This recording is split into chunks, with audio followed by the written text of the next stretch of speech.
The thought of their tanks heading to Eastern Europe brings back painful collective memories for the Germans.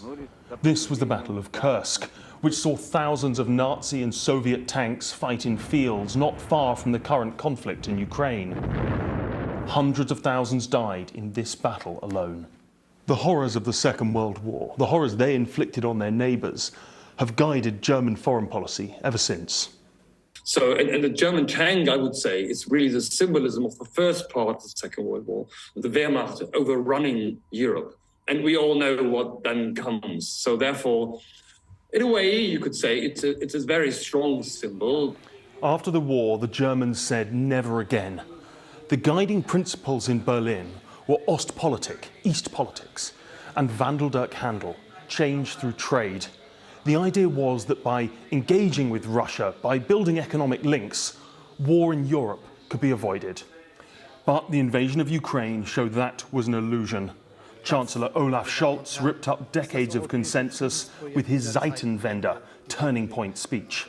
Although some do question quite how radical a shift that represented. So they will always see what the partners are doing. And one of the German reference points in their security policy is never alone. So one is never again, never be perpetrator, never war again. But if the alliance goes to war, or the partners goes to war, then Germany follows, but not from the front, but more from the rear. That reluctance fed through to decisions at the start of the war about arming Ukraine. Germany was mocked and criticised in equal measure for offering to send helmets. Since then, there's been growing pressure to arm Ukraine, including with heavy weapons like the Leopard 2 tank, and to allow others to do the same. Today, that finally happened. The Leopard tank is the most in demand by Ukrainians because it is relatively easy to operate and maintain, and it exists in large numbers. There are something like 2,000 in Europe, and that means that there are plenty of spares, plenty of maintenance expertise, plenty of maintenance facilities. So it's the easiest thing to give to Ukraine that gives them advanced capability in a supportable way. But the Leopard 2 isn't the only tank being promised. The US have said they will send Abrams. The UK are sending these, the massive Challenger 2. The French could send their Leclercs.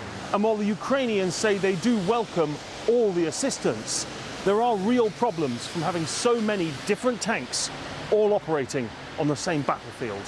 No nation wants to operate different fleets of tanks because these are really big and complex machines, and they require their own supply chains for spares and their own maintenance expertise.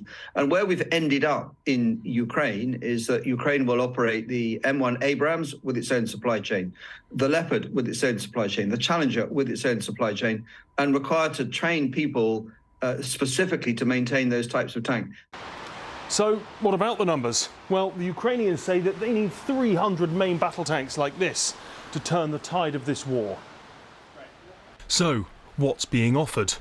The UK is sending 14 main battle tanks, the US 31, Germany also 14. When you add in other promises, it comes to just over 130. Significant, but short of what the Ukrainians say they need. And there is another problem. They have to get to Ukraine. That's the easy part. The hard part is training Ukrainians to fight the tank and repair them and refuel them. That is going to take some months to get a critical mass of each type. And Russia is likely to be ready to mount its own offensive in Ukraine this summer before Ukraine has assembled this newly offered equipment and got it ready to fight. This is an original piece of the Berlin Wall. And in many ways, the relationship between Russia and Germany helped shape the 20th century. It is already having an impact in the 21st. 80 years on from the Battle of Kursk, and we may soon see German tanks heading east again, although this time the context could not be more different. There is no overstating the symbolic importance of this moment. Whether it will prove decisive on the battlefield is another matter entirely.